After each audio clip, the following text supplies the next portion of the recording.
Seja bem-vindo ao canal da Terceira Igreja Presbiteriana de Cotia, uma igreja reformada que glorifica a Deus por meio de pregações expositivas e vida em santidade. A mensagem a seguir foi gravada em um de nossos cultos. Venha nos visitar no próximo domingo às 18 horas. Inscreva-se no canal e ative as notificações para receber novas mensagens. Para mais conteúdo, siga-nos também no Spotify e no Instagram. Quero convidar os irmãos agora a abrir a sua Bíblia no Evangelho de João.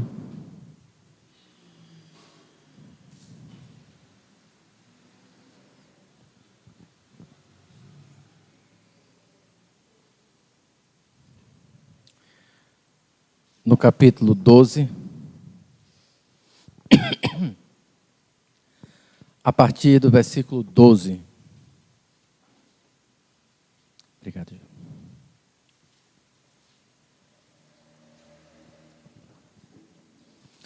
João 12.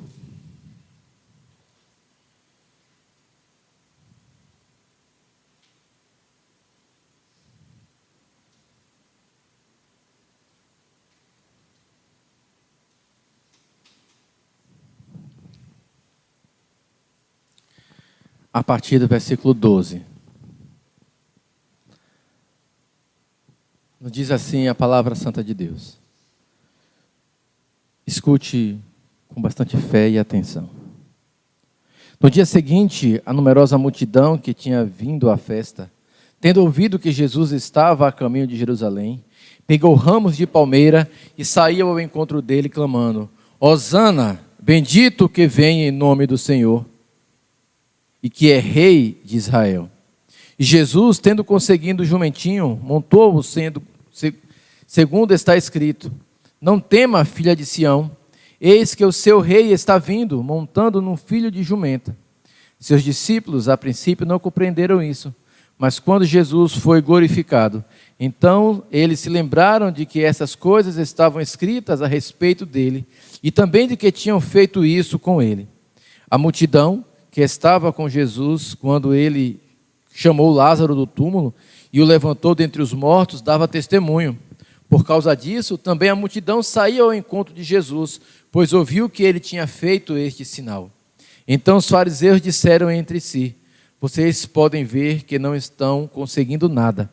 Eis que o mundo vai atrás dele. Qual é o Jesus que você vem se encontrar na igreja? Qual é o Cristo que você procura quando vem até este lugar? Irmãos, nós precisamos fazer essa pergunta a nós mesmos com certa frequência. Nós, nos pequenos grupos, temos já há 2 semanas, de maneira coincidente, não premeditada, mas nós temos ouvido sobre o Jesus que está na Escritura, o Deus que a Escritura revela e o Deus que nós criamos em nosso coração. E como é fácil, quando nós, distraídos, praticamos uma religiosidade vazia e começamos a servir a um Deus que nós mesmos inventamos. É muito comum nós, conversando com algumas pessoas, e falarmos para ela: olha, isso que você está fazendo é pecado. Ou, Jesus não aceita essa prática, essa sua atitude. E as pessoas dizerem coisas do tipo: o Jesus que eu sirvo não é assim. O Deus que eu sirvo não é desse jeito. E as pessoas nutrem, criam no coração um Jesus, um Deus que não existe. Um Jesus que satisfaz os seus próprios desejos, os seus próprios anseios. E hoje em dia, infelizmente, parece que cada tipo de crente tem um Jesus para chamar de seu. E as pessoas vão inventando modelos de Cristo por todos os lados. Alguns tatuam Jesus no braço, outros tatuam uma cruz, outros vestem camisetas falando sobre Cristo, outros colocam em para-choques de carro, outros em adesivos, outros distribuem panfletos pela rua, outros colocam na propaganda de televisão. Todos estão falando de um Jesus. Mas, infelizmente, poucos estão se importando por falar do Jesus que está na Escritura. Eu pergunto novamente, qual foi o Jesus que você veio encontrar aqui nessa noite? Essas pessoas, esse episódio que nós estamos meditando nessa noite, é conhecido na tradição cristã como Domingo de Ramos. É um tempo em que, na Igreja Católica, quando se aproxima esse dia, eles colhem folhas de palmeiras e saem pelas ruas relembrando esse dia. O problema é que essas pessoas fizeram isso com Jesus porque estavam esperando um Messias que elas nutriam no seu coração, sem, entretanto, ser o Messias real que a Escritura apresentava. Essas pessoas estavam olhando para esse Jesus e queriam um Jesus que viria para libertar aquele povo. E libertar de quê, irmãos? Os judeus, nesse momento da história, estavam vivendo sobre a escravidão romana. Depois que os judeus foram conquistados pela Babilônia, os judeus gozaram de dura servidão por longo tempo. Nesse período, apenas por alguns momentos da história, eles não foram escravos de outros povos. Mas com frequência eles eram escravizados. E nesse ponto da história, eles estavam sendo escravizados pelos romanos. Os judeus eram servos dos romanos, assim como quase todas as nações daquela região do mundo, porque Roma era o grande império que dominava todas as coisas. E esses judeus estavam esperando que o Messias prometido, o Cristo, viesse para libertá-los daquele jugo e fizesse com que Israel se tornasse uma nação poderosa, como nos dias de Davi, como lemos no Salmo 18. Eles achavam que o Messias, o Cristo, deveria trazer essa liberdade política, civil, bélica, que Israel tanto desejava. E é interessante que, se nós voltarmos um pouquinho na história aqui no capítulo 12, nós vamos perceber que Jesus estava ali na região, junto com seus discípulos, e o versículo 1 diz assim, que antes da festa da Páscoa, 6 dias antes, ou seja, a festa mais importante para os judeus, aquela festa grandiosa que era organizada para que o sacrifício pascal fosse imolado, todos os judeus tinham que ir para Jerusalém para fazer isso. Então o povo estava se dirigindo para aquela região, e ali em Betânia, portanto um lugar próximo a Jerusalém, Jesus estava na casa de um homem chamado Simão, junto com Lázaro e as suas irmãs. E esse Lázaro que Jesus estava na casa dele, foi aquele que havia morrido e Jesus tinha ressuscitado. Lázaro, esse aqui do capítulo 12, é aquele que ficou 4 dias morto e que já fedia, já cheirava mal, e aí Jesus ressuscitou Lázaro.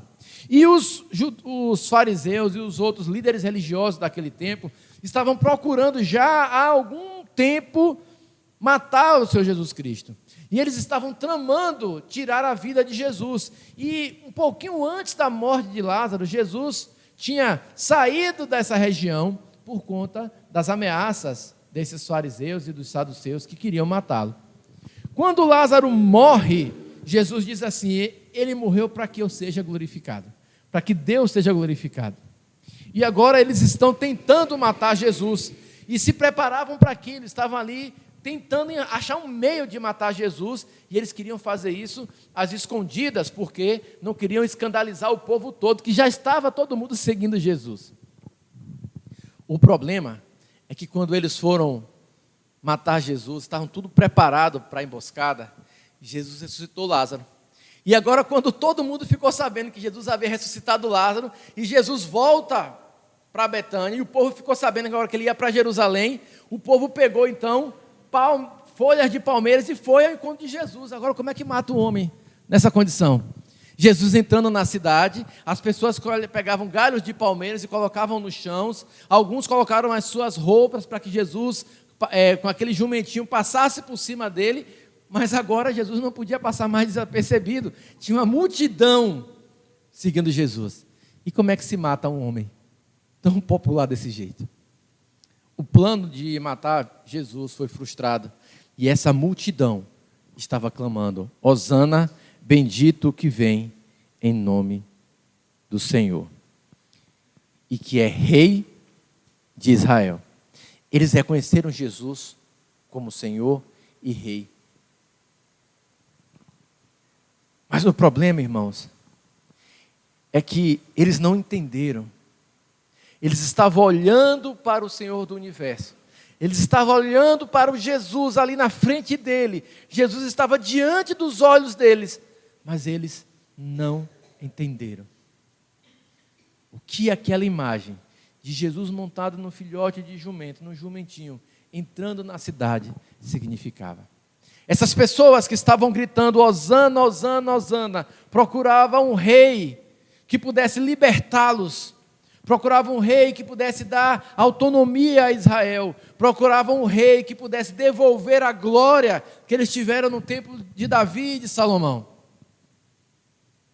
Procuravam um rei que pudesse dar bens materiais, procuravam um rei que pudesse dar tranquilidade, procuravam um rei que pudesse dizer: olha, vocês têm tudo que desejam no meu reino. E não é assim que muitas pessoas procuram Jesus hoje?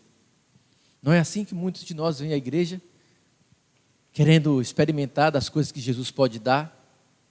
Não é assim que nós fazemos quando nas nossas orações só pedimos a Deus? Gastamos horas e horas falando com Deus, pedindo coisas para Ele. E quando eu digo horas e horas, eu falo 3 minutos por dia, tá? Porque é assim que a maioria de nós se relaciona com Deus. Pequenos momentos. E na maioria dos casos, para pedir alguma coisa a Ele. Procuramos um Jesus que é um doador de coisas.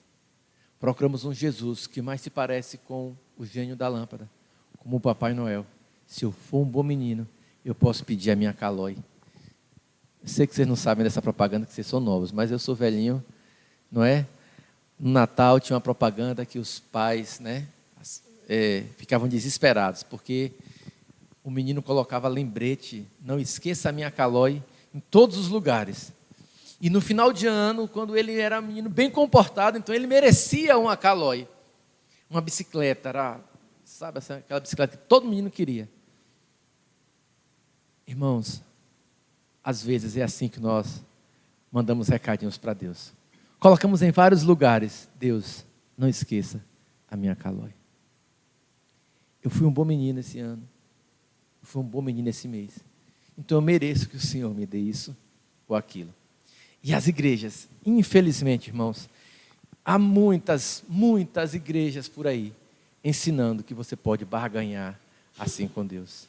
Ensinando que Jesus Cristo pode ser comprado com o seu dízimo. Ensinando que Jesus Cristo pode ser comprado com sua religiosidade. Ensinando que Jesus Cristo pode ser comprado com o cumprimento da lei. Deus não é o gênio da lâmpada que concede os seus desejos mais absurdos. Sim, Jesus é rei. Sim, Jesus era o Messias esperado. Sim, esse povo conhecia a Escritura. Eu quero que você agora abra a sua Bíblia lá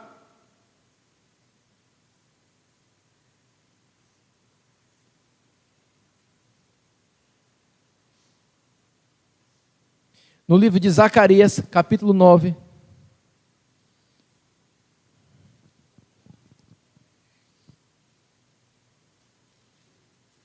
Zacarias 9.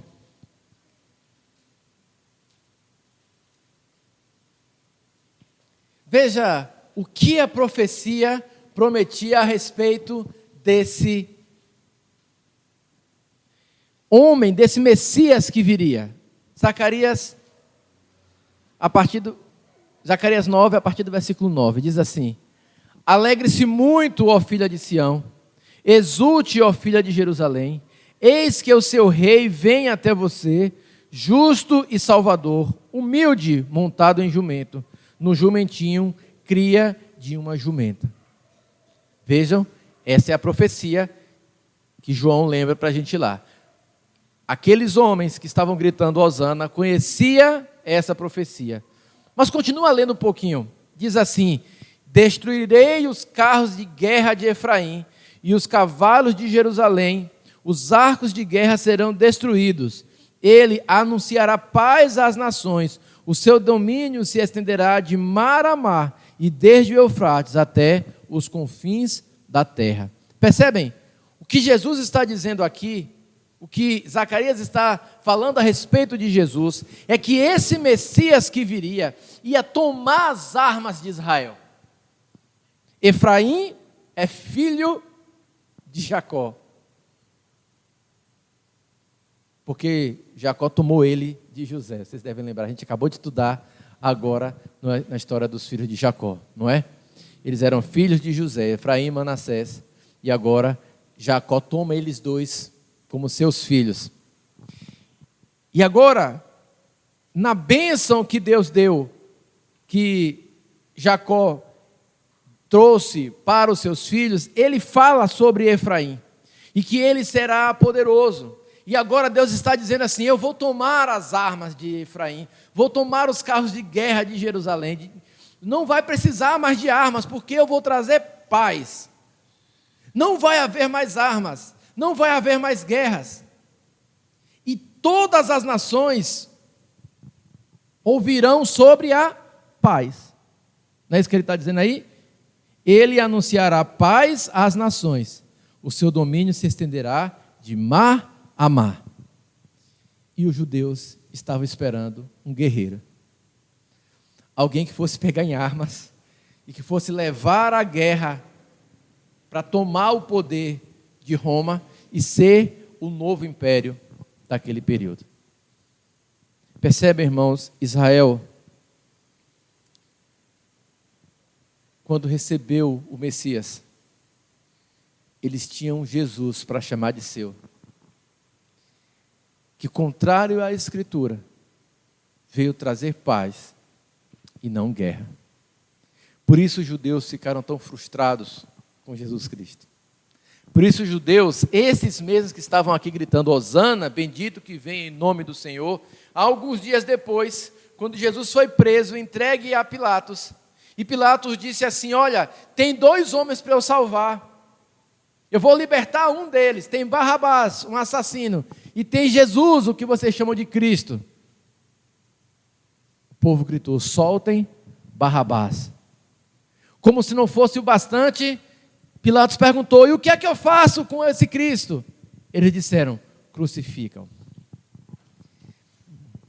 E aí Pilatos pega uma bacia, põe na frente deles com água, e lavando as mãos diante deles diz: eu estou limpo do sangue desse inocente. E sabe qual foi a frase de muitos desses que estavam aqui cantando? Caia sobre nós e sobre os nossos filhos essa injustiça. Por que eles fizeram isso? Porque eles procuravam um Cristo para chamar de seu. Eles não estavam preocupados com o Cristo da Escritura. Eles não estavam preocupados com o Cristo que viria para salvar o mundo, para trazer paz, que vinha montado num jumentinho. E vejam, irmãos, esse símbolo de vir montado em um jumentinho não é um símbolo de um guerreiro, mas é de alguém que vem trazer paz. É de alguém que já venceu a batalha e que está trazendo paz e não guerra. E eles queriam que Jesus Cristo viesse trazer essa libertação dos bens materiais, essa libertação de uma vida tranquila e pacata. Muitas vezes também, nós, conhecendo a Escritura, vindo à igreja domingo após domingo, nós continuamos a negar o verdadeiro Cristo e a querer servir ao Cristo que nós mesmos constituímos como verdadeiro. Não pensem vocês que foram só os judeus que fizeram isso. Eu queria que agora você avaliasse a sua vida, avaliasse os verdadeiros motivos pelos quais você tem vindo à casa do Senhor, vindo a essa igreja. E eu quero que você faça esse autoexame, irmãos, porque se você não fizer, logo, logo você vai deixar de vir à igreja. Logo, logo você vai sair pelo mundo. Porque todas aquelas pessoas que criam um Cristo para si, se decepcionam com Ele. Essas pessoas criam um Cristo que não existe, e depois exige que Ele cumpra promessas que Ele não cumpriu, que Ele não prometeu. E exige que Ele dê coisas que Ele nunca disse que daria. Que Ele faça coisas, que Ele cure, que Ele salve, que Ele proteja. Promessas que Ele nunca fez. E as pessoas estão colocando promessas na boca de Jesus Cristo e exigindo que Ele cumpra estas coisas. E quando Cristo não cumpre, porque Ele não prometeu, as pessoas se decepcionam, não com o seu Cristo, mas com o Cristo da Escritura. Eles dizem: esse Cristo não me atendeu quando eu precisei. Ele não foi fiel. Queridos, hoje tem crescido o número de pessoas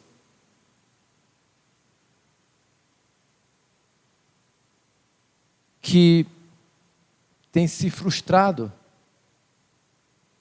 com as igrejas, com os pastores, e que por conta disso têm abandonado o Senhor Jesus Cristo. Hoje existe um número muito grande de pessoas que estão fora da igreja e que você vai falar do evangelho para ela, ela diz: Deus me livre de ser crente. E você fica: nossa, como alguém pode dizer uma coisa dessa, que não quer nada com a igreja, que não quer nada com Jesus? E aí quando você vai conversar com essas pessoas, você vai perceber que são pessoas frustradas com o pecado de homens e mulheres que inventaram um Cristo que não está na Bíblia.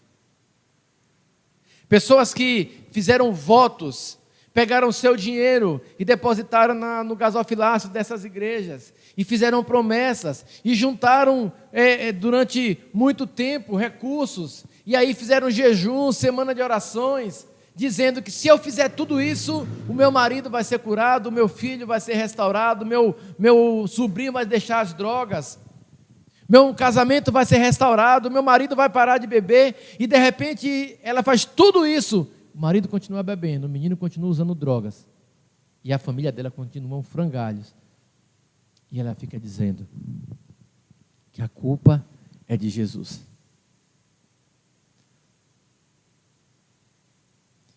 Você precisa examinar o seu coração e ter claro que Jesus você veio buscar nessa igreja. Irmãos, eu não tenho para oferecer a vocês esse Jesus que promete coisas. Eu não tenho para oferecer a vocês esse Jesus que está disposto a dar tudo o que você quiser. Eu não posso oferecer a vocês aquilo que o Senhor Jesus não prescreveu na sua Escritura. Eu não tenho uma revelação para dar, eu não tenho uma profecia para trazer, eu não tenho uma cura para impetrar, eu não tenho um demônio para expulsar. O Senhor Jesus Cristo, que está na Escritura, se revelando a mim e a você, não me permite fazer essas coisas. Mas note, irmãos, ainda no texto de João, volte lá para a Escritura. Versículo 16 diz: seus discípulos a princípio não compreenderam isso, mas quando Jesus foi glorificado, então eles se lembraram de que essas coisas estavam escritas a respeito dele, e também de que tinham feito isso com ele. A multidão que estava com Jesus quando ele chamou Lázaro do túmulo e o levantou dentre os mortos dava testemunho. Por causa disso também a multidão saiu ao encontro de Jesus. Percebam, queridos, que esse Jesus que estava aqui diante deles, o verdadeiro Jesus que eles não conseguiam enxergar, em primeiro lugar, era um Jesus que veio trazer paz ao mundo. Era um Jesus que não veio satisfazer os meus desejos, mas que veio confrontar-me com meus próprios desejos. Foi um Jesus que sabia que Lázaro iria morrer, mas que a morte de Lázaro traria vitória, que a morte de Lázaro traria glória a Deus Pai, que a morte de Lázaro produziria aquilo que está acontecendo agora, essa comoção nas pessoas para que o plano eterno de Jesus Cristo fosse cumprido naquele lugar. O Jesus que você deve buscar não é o Jesus que está disposto a atender os seus desejos, mas que está pronto a fazer a vontade de Deus. Percebam aqui como é interessante isso. Isso deve se aplicar a mim e a você. Vejam só. Será que se Jesus tivesse dito a Lázaro, Lázaro, é o seguinte: você vai ficar doente, você vai morrer, vou deixar você apodrecer por 4 dias e depois eu vou te ressuscitar. Fica tranquilo que vai dar tudo certo. Se eu sou Lázaro, ele diz, não, Deus, escolhe outro aí. Tem que ser eu. Eu não quero morrer, não. Por que eu tenho que morrer? Vejam, a família, Lázaro, Marta e Maria, eram amadas por Jesus Cristo. Jesus sempre ficava na casa deles quando estava de passagem pela região. Essas mulheres acompanhavam Jesus e usavam dos seus bens para servir aquele ministério. Se você olhar o começo do capítulo 12, Maria vai lá e derrama um perfume sobre Jesus Cristo, que diz que é um perfume de nardo puro, que hoje de manhã nós vimos lá na IPMA, quando o pastor Chum pregava sobre esse texto, nos lembrando que esse perfume aqui custaria quase 50 mil reais. Ela derramou sobre a cabeça de Jesus. E aí Judas Iscariotes começou a dizer, não, por que não guarda esse dinheiro para dar aos pobres? E tem uma notinha de rodapé, diz que ele disse isso porque queria usar o dinheiro para gastar, que ele roubava da bolsa das ofertas. Entre os apóstolos, tá? Para vocês não ficarem escandalizados. Tinha um ladrão lá no meio. Jesus amava essa família. Jesus amava Lázaro. Mas Jesus deixou Lázaro morrer. Marta e Maria ficaram desesperadas. Marta e Maria, quando Jesus veio se aproximando, mandou avisar Jesus, olha, Lázaro está doente. E elas foram avisar Jesus, mas Jesus falou assim, não, eu sei, ele está doente, mas vou deixar ele morrer. E os apóstolos ficaram assim, como assim? Não, vamos embora, isso não é para a morte não, isso é para a glória de Deus, vamos continuar o trabalho aqui. E eles continuaram trabalhando lá onde estavam. E dali a pouco Jesus diz assim, Lázaro morreu. E eles, não, eu sei que ele está dormindo, não. Jesus disse, Lázaro morreu. Vamos voltar para Jerusalém. Vamos voltar lá para Betânia de Lázaro está. E o povo agora, os discípulos que estavam com ele, falaram, Jesus, você é doido. Vai voltar? Eles estão querendo te matar lá. Jesus, não, vamos voltar. E aí Tomé, aquele que disse que só acreditava se colocasse o dedo, disse assim, vamos voltar e vamos morrer com ele.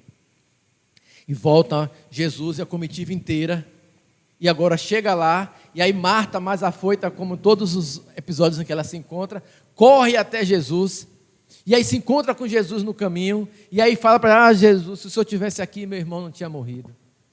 E Jesus depois vai falar com Maria e diz assim, você crê em Deus? Eu não disse a você que se você cresce, que coisas maiores você veria? Aí ela fala assim, eu sei que meu irmão vai ressuscitar no dia da ressurreição.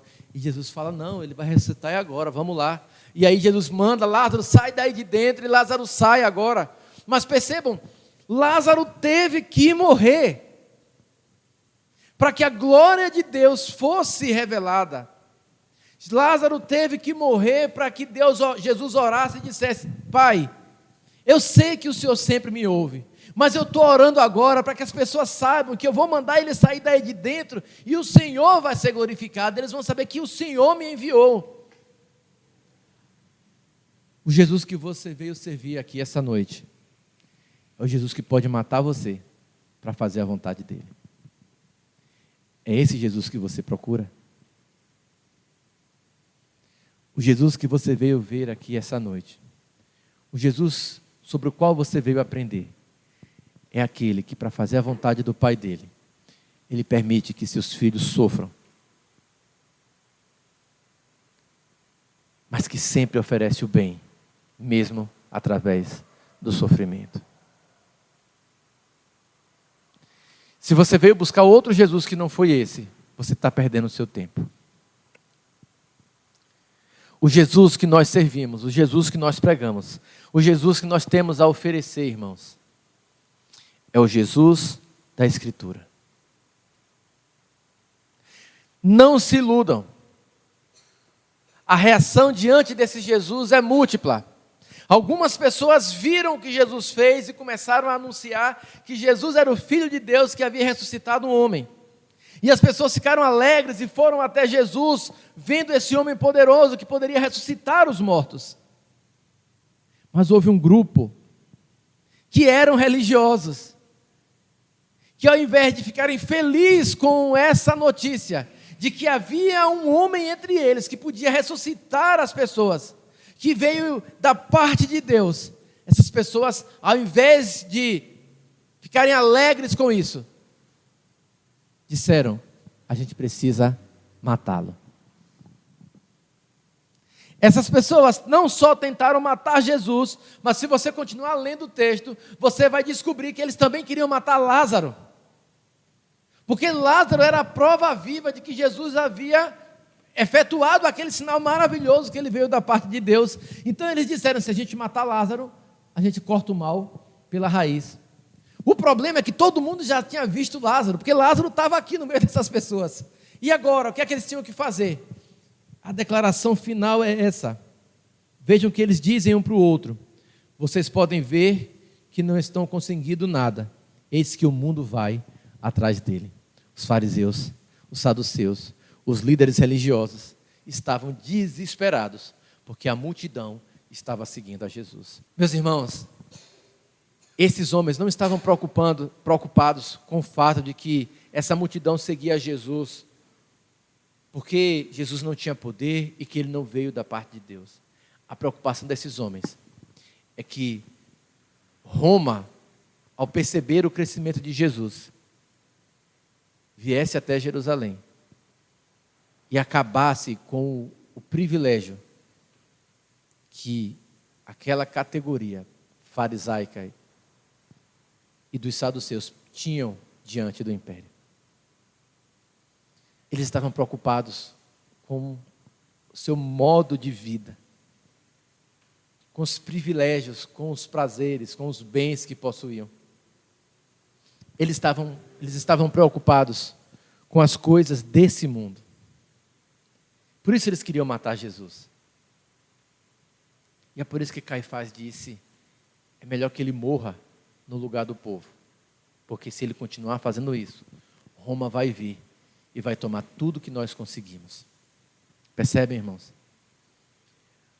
Hoje acontece da mesma forma. Todas as vezes que a gente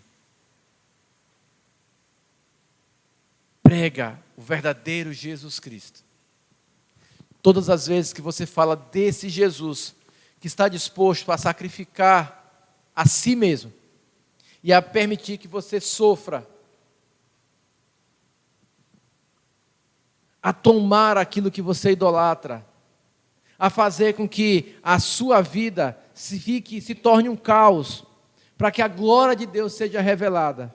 Toda vez que você oferece esse Jesus, sempre haverá retaliações. Sempre haverá indivíduos querendo desfazer aquilo que é pregado, minimizar o poder desse Cristo, destruir a fé dos irmãos, apresentar um outro evangelho que não da Escritura. E isso acontece com os que estão fora da igreja. E há muitas pessoas fora da igreja fazendo isso. Mas, infelizmente, há pessoas de dentro da igreja que vão agir da mesma forma. Se você continuar lendo o texto, você vai ver que o autor vai nos mostrar como Judas aproveitou a oportunidade para ir oferecer os seus serviços para atrair o Senhor Jesus Cristo.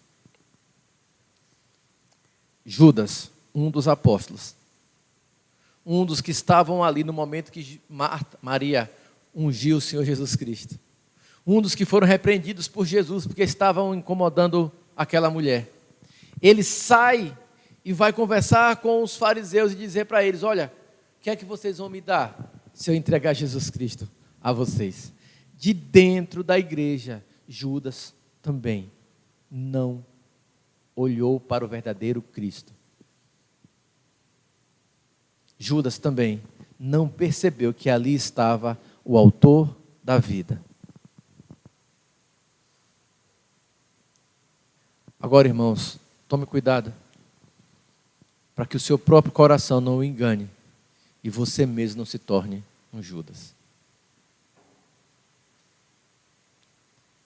Tome cuidado para examinar a sua vida.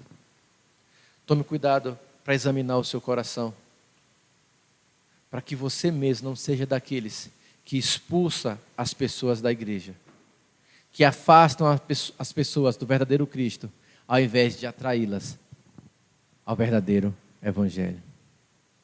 Cuide para que você não esteja vindo à igreja pelos propósitos errados.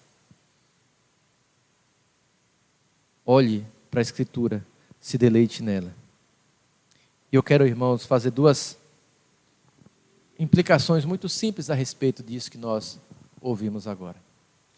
A primeira delas, eu tenho repetido a todos os instantes aqui. Eu tenho dito a vocês: examinem o seu próprio coração. Como você pode fazer isso? Você precisa conhecer a Escritura. Ah, pastor, o senhor diz isso todo domingo. Eu vou ficar dizendo isso até o dia que o Senhor me levar. Vocês precisam aprender a Escritura. Vocês precisam estudar esse livro em casa. Se vocês não estudarem esse livro, se vocês não se dedicarem a conhecer o Jesus que está aqui dentro, vocês vão criar um Jesus próprio. Somente conhecendo o Jesus que a Escritura nos apresenta, vocês serão capazes de servi-lo da maneira adequada. Pastor, como eu faço isso? Irmãos, nós temos uma maratona bíblica. Nós estamos lendo a Bíblia toda.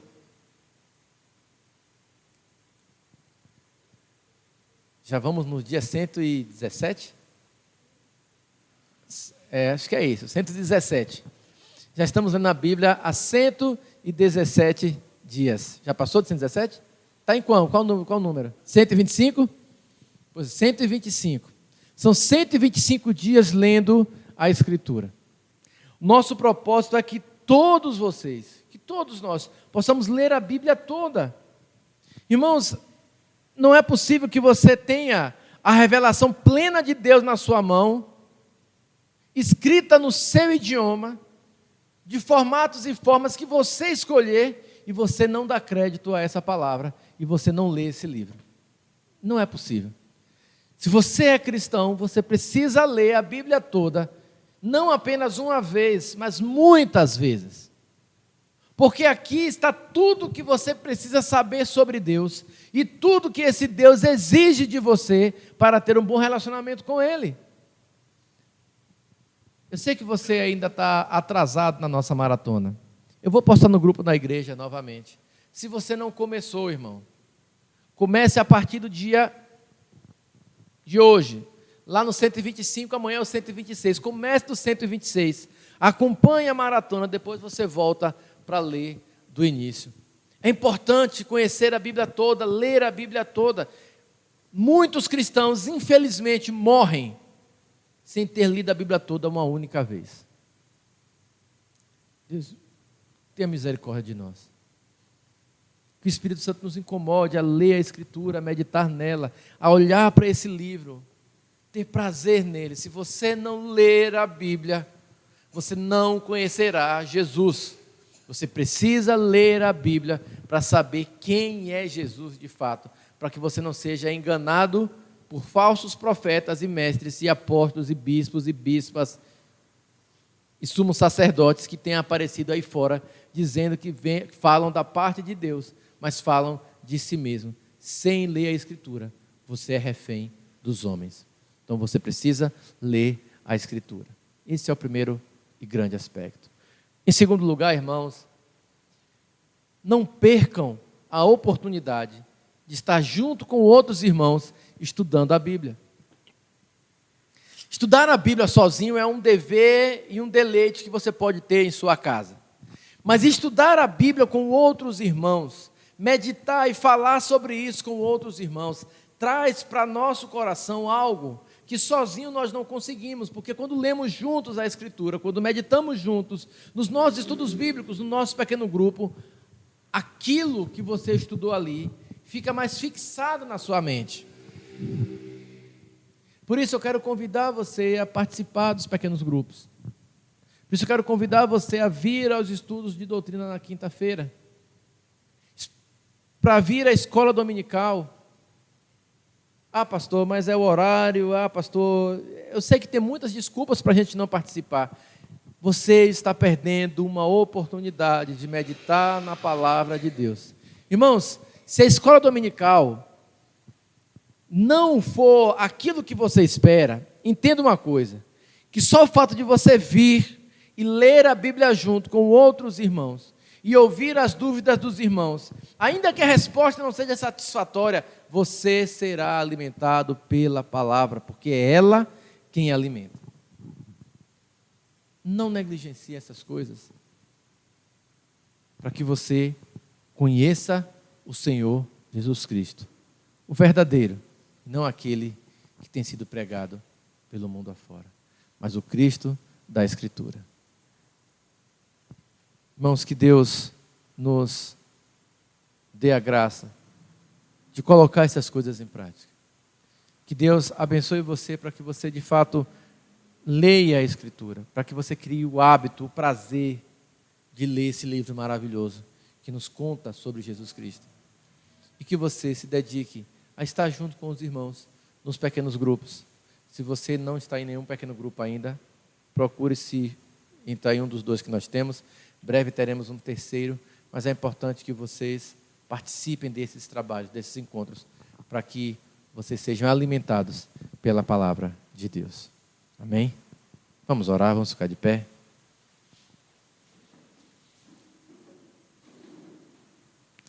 Senhor, nós queremos, diante de Ti, Pai, implorar perdão pelos nossos pecados. Ó Deus, revela-te a nós a cada instante, Senhor. Por meio da Tua palavra, ó Deus, molda o nosso coração, molda o nosso caráter, molda a nossa vida, molda os nossos olhos para que possamos olhar para o verdadeiro Cristo da Escritura. Ó Deus, tira de nós as expectativas vazias e falsas que o mundo tem apresentado a respeito de Ti. Que nosso olhar para o Senhor seja limpo, ó Deus amado, pelo sangue de Cristo Jesus. Que ao olharmos para Ti, reconheçamos o Deus da Escritura, o verdadeiro Deus, o único Deus. E que o nosso Senhor e Salvador Jesus Cristo esteja diante de nós, de tal forma, ó Pai, que tudo aquilo que não faz parte da natureza do nosso Senhor, possa ser, ó Deus, abandonado por nós. Que nós não aceitemos, ó Deus, nada menos do que a glória de Cristo Jesus. Ó Deus, ajuda o Teu povo, dá prazer na Escritura, dá prazer no estudo da palavra, dá prazer nos encontros de comunhão, dá prazer, ó Deus, nos pequenos grupos. Ó Pai amado, nos ajuda, porque a nossa fé é pequena. Ó Deus, nós nos desanimamos com tudo e qualquer bobagem que acontece em nossas vidas. Nos ajuda, Pai, porque sozinhos nós não conseguiremos. É o Senhor quem prometeu que se nós precisássemos de fé, o Senhor nos daria. Se precisássemos de sabedoria, o Senhor nos daria. E é isso que te pedimos nessa hora, Pai. nos dê sabedoria, nos dê fé para acreditarmos no Cristo da Escritura, aprendermos dele racionalmente e sabermos, Senhor, que tudo aquilo que a Tua palavra fala do nosso Senhor Jesus Cristo é verdade e precisa ser praticado por cada um de nós. Deus amado, leva-nos em paz agora para os nossos lares, firmados no sangue precioso de Jesus Cristo.